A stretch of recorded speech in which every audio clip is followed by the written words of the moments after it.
এই সেকশনে এসে আমরা শিখব হচ্ছে ইনফারেন্স কোশ্চেন। এবং আহ, এটা হচ্ছে one of the most difficult questions. কাদের জন্যে? স্টুডেন্টদের জন্য, যারা প্যাসেজ ঠিকঠাক বুঝতে পারেনি তাদের জন্য হচ্ছে এটা খুবই জটিল কোশ্চেন।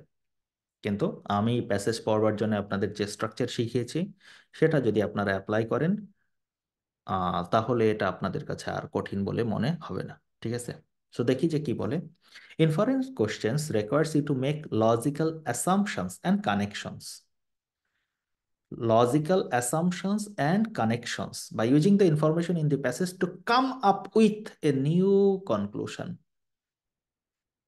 আপনাকে যে ইনফরমেশন দেওয়া আছে এই ইনফরমেশনগুলোর কার সঙ্গে কার লজিক্যাল কানেকশন আছে। যেমন ফ্যাকচুয়াল কোশ্চেন পড়াতে যে আমরা দেখেছি এই জায়গাতে ওয়াইল্ড প্লান্টস এর নাম ছিল, আর ওইটাই ওয়াইল্ড, সরি, আর ওইটার কেন তারা ইনক্রিজ হলো তার এক্সপ্লানেশন অথর শেষে দিয়েছিল, যে তারা হান্টিং শুরু করলো। তাহলে এই যে এই অংশের সঙ্গে এই অংশের যে একটা রিলেশন আছে এটা যে আমরা ধরতে পারলাম, ওইটাকে বলে হচ্ছে লজিক্যাল অ্যাসাম্পশন অ্যান্ড কানেকশন বের করা and come up with a new conclusion. যে কনক্লুশনটা এখানে টানে না এদের সম্পর্ক ধরে, কিন্তু আমরা বের করতে পেরেছি। এই যে এই অংশটুকু পড়ে ইনফরমেশন বের করতে পারলেই আপনি ইনফারেন্স কোশ্চেন আনসার করতে পারবেন। সো সবচেয়ে মজার বিষয় হচ্ছে আমাদের দেশে বসে আমরা ছেলেমেয়েরা ভাবি যে জিআরই এখন তো অনেক জায়গায় লাগবে না। অথচ মজার বিষয় হচ্ছে এখানে বনি উপস্থিত আছে। বনি, আপনি কি আমাকে শুনতে পাচ্ছেন? যদি শুনতে পান তাহলে যদি একটু রেসপন্স করেন। হ্যাঁ, জি ভাই, আমি শুনতে পাচ্ছি। জি। জি। আপনি কি বাংলাদেশে থাকেন? না, না, না। আপনি কোথায় থাকেন? আমি আমি ইউএসএ তে আছি, টেক্সাসে। ইউএসএ তে আছেন, তারপরেও আপনার জিআরই কেন দরকার? আমরা বাংলাদেশ থেকে পিএইচডি তো মনে করি। অ্যাপ্লিকেশনের জন্য ভালো ইউনিভার্সিটিতে অ্যাপ্লাইয়ের জন্য পিএইচডি। ওকে, আমরা তো বাংলাদেশে থেকে বুঝি যে জিআরইর কোনো প্রয়োজন নাই, জিআরই লাগে না। না, এটা পুরোটাই ভুল ধারণা। আপনি যদি ভালো ইউনিভার্সিটি অ্যাপ্লাই করতে চান, অবশ্যই জিওরি একটা ইম্প্যাক্ট। যেমন ধরেন আমার যে ল্যাবমেট, তো সে তার জিওরি তে 325, তো ও অনেকগুলা থেকেই চান্স পাইছে, ফুল ফান্ডেড। তো এখন কলোরাডো স্টেটে যাচ্ছে, কিন্তু আহ, কিন্তু ওর কোনো পাবলিকেশন বা তেমন কোনো পেপার রিসার্চ এক্সপেন্স কিন্তু খুবই কম। তো জি আশা করা যায় যে যখন জিআরই তে যদি ভালো স্কোর থাকে, তো আপনি ফুল ফান্ডেড এবং আহ, ভালো অপরচুনিটিস আপনার জন্য অ্যাভেলেবল আছে। এই জন্য জিআরইটা দরকার আর কি। জি জি, অবশ্যই, ধন্যবাদ। সো আপনারা যারা একটু মোটামুটি টেলিভিশন টিউশন দেখেন তাদেরকে আমি একটা সাজেস্ট করতে পারি। সুটস নামে একটা ওয়েব সিরিজ আছে, টেলিভিশন সিরিজ, ওয়েব সিরিজ না, সুটস নামে। এটা আপনারা দেখতে পারেন। সো এখানে দেখলে পরে আসলে কি আমরা যা দেখি আমাদের ব্রেনে তো সেটাই ঘুরে। যেমন আমরা যখন বাসে উঠি, সো আমাদের চিন্তা ভাবনা থাকে এই কন্ট্রাক্টরের সাথে গন্ডগোল করব কি নিয়ে, মাথা আমাদের ওইটা নিয়েই গরম থাকে। ঠিক আছে। আমরা যখন অ্যানিম্যাল সিনেমা দেখি তখন আমরা নিজেরাই বিশাল কিছু মনে করি, আরে এমনি করেই ফাটাই দেবো। সো এটার একটা ইফেক্ট আমাদের উপরে আসে। সো সুটস এই টেলিভিশন সিরিজটা যদি দেখেন তাহলে বুঝবেন যে আসলে পড়াশোনা করাটা একটা কত বড় যে আর্ট। হ্যাঁ, এবং এটার গুরুত্ব আসলে আমাদের লাইফে কত বেশি সেটা আপনি খুব সুন্দর করে বুঝতে পারবেন। সুটস এটা হচ্ছে একটা ল ফার্ম আমেরিকাতে। তো ওরা হায়ার করে যাদের, তারা সবাই হার্ভার্ড ল স্কুল থেকে পড়াশোনা করেছে এবং তাদের ভেতরে একটা প্রতিযোগিতা। সো এটা নিয়ে বিস্তারিত আছে। সো হার্ভার্ডে পড়তে গেলে এল স্যাট এক্সাম দেওয়া লাগে এবং এটার গুরুত্ব এখানে খুব সুন্দর করে তুলে দেওয়া হয়েছে যে এল স্যাট না দিলে আপনি আসলে হার্ভার্ডে ওখানে ঢুকতে পারবেন না। এবং এল স্যাটে মোটামুটি হার্ভার্ড থেকে যারা চায় পারফেক্ট স্কোর চায়। সো জিআরইতে যেমন পারফেক্ট স্কোর, ওকে, পারফেক্ট মানে 99 পার্সেন্টাইল। সো এখানে একটা এক্সেলেন্ট একটা ছেলেকে দেখানো হয় যার নাম, ফিকশনাল নাম হচ্ছে মাইক রস। ও 99 পার্সেন্টাইল স্কোর করে এবং ও আসলে প্রক্সি দিত অন্যদের। সো প্রত্যেকের ক্ষেত্রেই মোটামুটি ও 99 পার্সেন্টাইল স্কোর করতো। আউটস্ট্যান্ডিং একটা সিরিজ। সো এটা দেখতে পারেন, এটা দেখলে আপনার মনে হবে যে হ্যাঁ পড়াশোনাটা আসলে করা দরকার। ঠিক আছে। সো এখন আসেন, ফিরে আসি ইনফারেন্স কোশ্চেনে। সো ইনফারেন্স কি জিনিস আমি এটা টুকটাক করে একটুখানি বুঝিয়ে দিয়েছি। সো কোশ্চেনে কি দেখলে বুঝবো যে এটা ইনফারেন্স কোশ্চেন?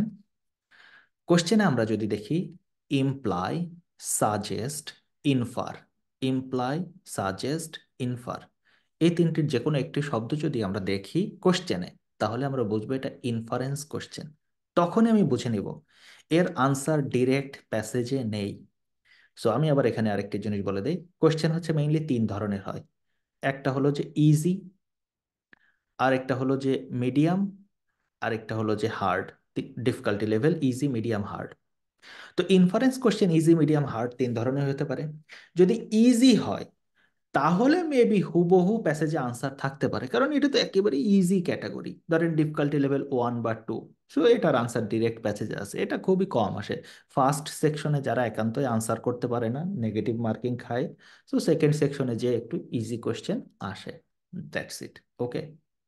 মূলত মিডিয়াম এবং হার্ড ক্যাটেগরিতে যে ইনফারেন্স কোশ্চেন আছে সেটার আনসার ডিরেক্ট প্যাসেজে থাকে না, আপনাকে বুঝে নিতে হয়, ইনফার করতে হয়। যেমন এখানে আপনার একটা ইনফার দেখাইলাম, এরপরে আমরা প্যাসেজের কিছু এক্সাম্পল দেখবো, সেখানে আমরা দেখব যে আমাদেরকে ইনফার করতে হয়। ওকে। সো সেই ক্ষেত্রে ইনফারেন্স করাটা অত্যন্ত জরুরি, এবং তখন আমাকে এই কোশ্চেন দেখে বুঝতে হবে এই তিনটি অথবা এর প্রেজেন্ট কন্টিনিউয়াস টেন্স, অথবা পাস্ট পারফেক্ট টেন্স, এর যে কোনো ফর্মেই থাকুক না কেন, যেমন imply, implies, implied, suggest, suggests, suggested, infer, infers, inferred. So যে ফর্মেই থাকুক থাকুক না কেন আপনি বুঝে নেবেন সেটা হলো ইনফারেন্স কোশ্চেন। এখন এইটার জন্য যেটা দরকার, আপনাকে শুধুমাত্র ইংলিশ স্কিল থাকলেই হবে না। আপনার এখানে যে জিনিসটা সবচেয়ে বেশি দরকার সেটা হলো লজিক্যাল থিঙ্কিং। এইটাই আপনার দরকার। লজিক্যাল থিঙ্কিং, লজিক্যাল কানেকশন আপনি বের করতে পারেন কিনা, এই যে বলে আসছে লজিক্যাল অ্যাসাম্পশন অ্যান্ড কানেকশন, এইটাই বের করতে পারেন কিনা, এই একটা জিনিসই আপনার শুধুমাত্র টেস্ট করা হয়ে থাকে। সো এখানকার টিপসগুলি অত্যন্ত গুরুত্বপূর্ণ। টিপসগুলি আমরা দেখি। এক, রিড দি কোয়েশ্চেন কেয়ারফুলি, যেটা আমি বলেছি, কোয়েশ্চেনে কি আস্ক করেছে এটা দেখা অত্যন্ত জরুরি। এটা যদি আপনি ভুল করে ফেলেন তাহলে ভুল হয়ে যাবে।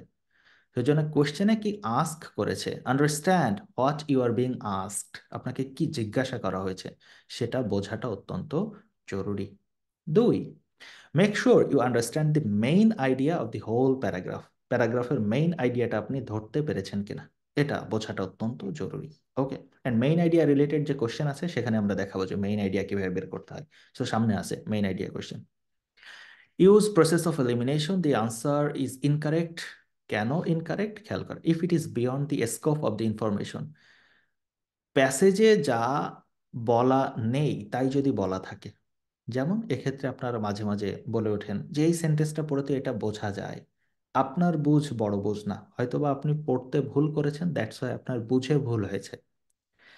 প্যাসেজে যা বলা থাকে, এই জন্য আমার একটা রুলস আছে, always, always stick to the passage. বাইরের কোনো ইনফরমেশন আসবে না, কখন আসবে সেটা আমি বলবো, সামনে আসবে। কিন্তু always stick to the passage, আপনাকে এই প্যাসেজেই যা বলা থাকবে তাই, এর বাইরে যাবার কোনো অধিকার আপনার নেই। ইন আদার ওয়ার্ডস, সহজ করে আপনাকে বুঝিয়েছে, you can't really make this inference based on only on the passage. শুধুমাত্র প্যাসেজ পড়েই আপনি যা বলবেন তা নয়, আপনাকে লজিক্যাল কানেকশন সেখানে বের করতে হবে, লজিক্যাল কানেকশন সেখানে বের করতে হবে। এখন প্রসেস অফ এলিমিনেশনের জন্য এই দুটি অত্যন্ত গুরুত্বপূর্ণ, 3 স্টার করেও যদি দিয়ে দেই তাহলেও চলবে। সেটা কি? Pay attention to the answers containing extreme language. কোন কোশ্চেনে? ইনফারেন্স কোশ্চেনে এটা অত্যন্ত জরুরি। এক্সট্রিম ল্যাঙ্গুয়েজ, এক্সট্রিম ল্যাঙ্গুয়েজ কি? Always, forever, never, all, totally, completely. or extreme phrases যেমন this is the only reason, this is the limit of, এ ধরনের যদি থাকে ওইটা জীবনেও আনসার হবে না। কেন? They are used as traps and are often incorrect. এটা হলো ট্রাপ। তার মানে ইনফারেন্স কোশ্চেনের কোনো আনসার অপশনে যদি আপনি always, forever, never, all, totally, completely, হ্যাঁ, this is the full limit of, this is the only reason, এ ধরনের কথাবার্তা যদি আপনি দেখেন, ওইটা আপনার আনসার হবে না। পুরো লাইনও পড়বার আপনার কোনো প্রয়োজন নেই। এবং আমি আবারও বলেছি, এই ইনফরমেশন যদি অন্য কোনো নামক মেন্টর কেউ যদি আপনাদের পড়িয়ে থাকে, অ্যাটলিস্ট তাকে বলবেন যে ক্রেডিটটা যেন জিআরই বাংলাকে একটু দেয়, কারণ তিনি বা তারা আমার কাছ থেকে এগুলো চুরি করেছেন। এটা ভালো না। ওকে, সো এইগুলি এক টানে মুখস্থ করতে হবে। নেক্সট ক্লাসে আমি জিজ্ঞাসা করব, যাকে জিজ্ঞাসা করব তাকে এইগুলি এক টানে বলতে হবে। দেখেন আনসার অপশন কয়টি? পাঁচটি। সো পাঁচটির একটা কাটতে পারাও একটা সাফল্য। সো এই এইগুলির যে কোনো একটি আনসার অপশনে থাকবে, সো দেখা মাত্রই সেটাকে কেটে দিবেন, কাহিনী শেষ, ওইটা আপনার আনসার নয়। Okay, 5 number, pay attention to answers only repeating words, অত্যন্ত জরুরি। যেমন প্যাসেজে এরকম ভাবে বলা আছে, to come up with a new conclusion. খেয়াল করেন কি বলা আছে, to come up with a new conclusion. আপনার যে আনসার অপশন আছে, ওই আনসার অপশনে হুবহু এটাই লেখা আছে যে to come up with a new conclusion. তাইলে ওইটা আপনার আনসার হবে না, হবে না, হবে না, হবে না, কলকাতা পর্যন্ত গেলেও হবে না। সো যদি রিপিটিং ওয়ার্ডস থাকে, এখন আবার অনেকে ভুল করে বসেন, দেখেন নাউন যেটা অথবা নাউন ফ্রেজ, এইটাকে তো চেঞ্জ করার কোনো সুযোগ নাই, আছে কি? নাই। তো তখন আবার বলিয়েন না যে এটা তো রিপিটিং ওয়ার্ড আছে। না, নাউন আপনার নাম আবু হাসান, তো আপনাকে এর পরিবর্তে অন্য কিছু বলে তো ডাকা পসিবল না, আবু হাসানই বলতে হবে। ঠিক তেমনি এখানে রিপিটিং ওয়ার্ডস বলতে বলা হয়েছে যে জিনিসটাকে আপনার প্যারাফ্রেজ করা যেত, যেমন এই পুরো লাইনটাকেই প্যারাফ্রেজ করা যায়। সো প্যারাফ্রেজ করা যেত, কিন্তু ওই আনসার অপশনে প্যারাফ্রেজ করা নাই, হুবহু ওই প্যাসেজে যা বলা আছে তাই বলে দিয়েছে, ওইটা আপনার আনসার হবে না। সো আরেকটা আনসার অপশন কাটা।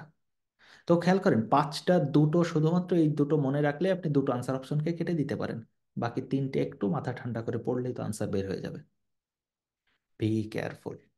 সো ইনফারেন্স কোশ্চেন আহামরি কঠিন কিছু নয়, শুধু একটু মাথা খাটাইলে আনসার হয়ে যাবে। এবং এই জিনিস দুটো আমি কিন্তু প্রায় ম্যাক্সিমাম ক্লাসে আপনাদেরকে জিজ্ঞাসা করব যে এটা দ্বারা আপনি কি বুঝেছেন। আনসার আপনাকে মাস্ট দিতেই হবে, এবং একটানে মুখস্থ, এটা যেন আপনার মনে থাকে। ওকে, সো এখন আপনাদের হচ্ছে কিছু এক্সাম্পল দেখায়।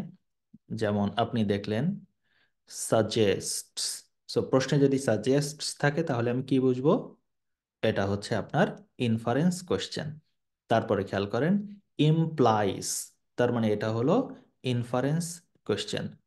Suggests, inference question. It can be inferred, বলেছিলাম যে কোনো ফর্মেই কোশ্চেনটি কি করতে পারে, থাকতে পারে, তখন আপনি বুঝে নেবেন এটা ইনফারেন্স কোশ্চেন। ওকে, তারপরে সাজেস্টস, তার মানে আমি যে তিনটি অপশন কথা বলেছি, ইনফার, সাজেস্ট, ইমপ্লাই, এর যে কোনো একটা যদি আপনার থাকে তাহলে কি হবে, সেটি আপনার আনসার হিসেবে গণ্য হবে। এখন এই প্যাসেজটি আমি আপনাদের পড়িয়েছি। হ্যাঁ, এই প্যাসেজটি আপনাদের আমি পড়িয়েছি। সো আরেকবার একটু রিভিশন দিয়ে এই কোশ্চেনটা মনে করেন এটা কোশ্চেন নাম্বার 10। সো আপনারা যারা আনসার লিখবেন কোশ্চেন নাম্বার 10 হিসেবে আনসার লেখেন। সো যেটা আপনার আনসার মনে হয় সেটাকে আনসার লিখেন, দেন আমরা এটাকে জাস্টিফাই করছি। ওকে, স্টার্ট নাও। সো আপনারা যারা আনসার দিয়েছেন, আনসার অপশনগুলো যদি আমি দেখি তাহলে সি, ডি, ই, বি, ওকে, সবগুলা দিয়েছেন, থ্যাংক ইউ। এ থেকে ই পর্যন্ত সবগুলি দিয়েছেন। সো এখন আমরা কোশ্চেন বুঝেছি, কোশ্চেন প্যাটার্ন, সেটা হলো এটা ইনফারেন্স কোশ্চেন। এখন কি আস্ক করেছে সেটা জানাটা জরুরি। বলেছে which of the following would most most likely result, আমাদেরকে চেয়েছে একটা রেজাল্ট দেখাও, কাদের থেকে? From a students having studied, একজন স্টুডেন্ট যে পড়াশোনা করেছে Roman classics under a typical 16th century teacher. So এটা তো সব জায়গায় বলা আছে।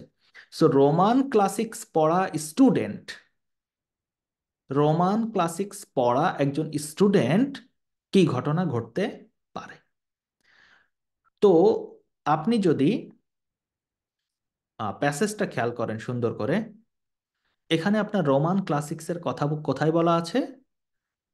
দিজ, এটা থেকে, এই দিজ দ্বারা বলা হয়েছিল যে রোমান ক্লাসিক্স যারা পড়েছে, এই যে ক্লাসিক্স সেকেন্ড অংশ নিয়ে এখান থেকে শুরু। তো এখানে এরা বলেছিল যে তাদের কথাবার্তা এখানে ছিল যে তারা অ্যাপ্রোপ্রিয়েট জিনিস শেখাইতে রাজি ছিল না। স্টুডেন্ট যতটুকু শিখতে চাইতো ততটুকুই তারা শেখাইতো। তার ভিতর কি, তারা হচ্ছে ডেঞ্জারাস টেক্সটকে শর্ট ফ্রেজে তৈরি করতো। হ্যাঁ, তারপর হচ্ছে আপনার তারা হচ্ছে গ্রামার টু সায়েন্স, ছোট ছোট গ্রামার ভ্যারাইটি সাবজেক্টসে তারা এখানে শেখাইতো। বাস এইটুকুই নলেজ শুধু স্টুডেন্টসদের ছিল। হুম। এবং তারা হচ্ছে শুধুমাত্র অল্প কিছুই ইনফরমেশন এখানে জানতো। এটাই মোটামুটি প্যাসেজে ভেঙে ভেঙে বলা ছিল।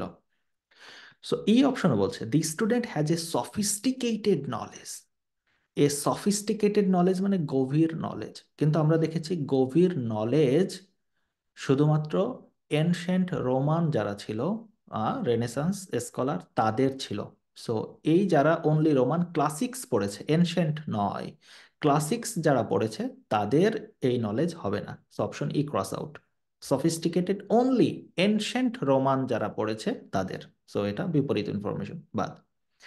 দি student has mastered large portions of, so master হলেই তিনি হবেন এনশেন্ট, তিনি কিন্তু রোমান ক্লাসিক্স নন। সো ভুল ইনফরমেশন।